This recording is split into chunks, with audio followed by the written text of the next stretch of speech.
Kampane ako Štrngáme za zmenu sú podľa mňa úplne kľúčové. Si myslím, že to je veľmi dôležitá súčasť našej spoločnosti. Je veľmi dôležité rozprávať práve o tom, čo nefunguje. A nie len rozprávať, skutočne ľudí vyzývať k tomu, aby sa ozvali, aby povedali, že proste niečo je správne, niečo nie, s niečím nesúhlasia.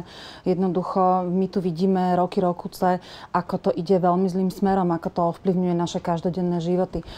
Prokuratúra a súdnictvo môže byť nesexy téma, ale v podstate ovplyvňuje náš každý deň. To sa niekedy pýtame aj my sami seba.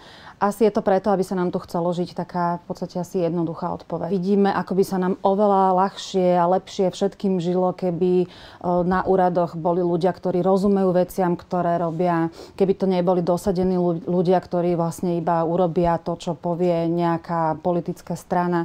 Jednoducho naša krajina má dispozície k tomu, aby tu bolo veľmi fajn. A my si to tak kazíme systematicky denne, že sa na to už nedá pozerať. Určite voliť pôjdem, každý rok chodím voliť a teda raz som nebola v roku 98, keď bol teda Mečiar, Dzurinda, lebo som bola v zahraničí, som študovala vo Fínsku a to boli také nervy, že to teda neželám nikomu.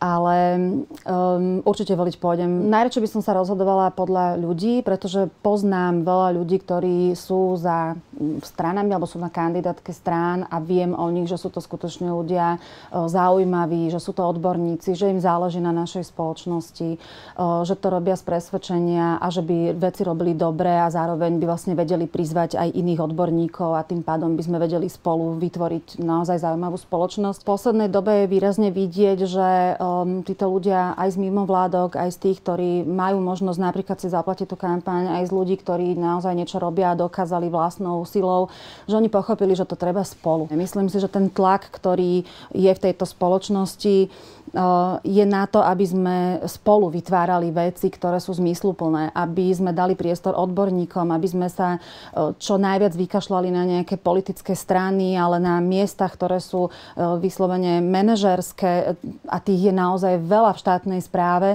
tak tam by mali prísť ľudia, ktorí tomu rozumejú. A tí ľudia zase naopak musia byť aj otvorení k tomu, že si hľadajú ľudí možno lepších, ako sú oni sami, lebo tí ich zase potiahnu ďalej. Tá spolupráca je pre nás úplne kľúčová.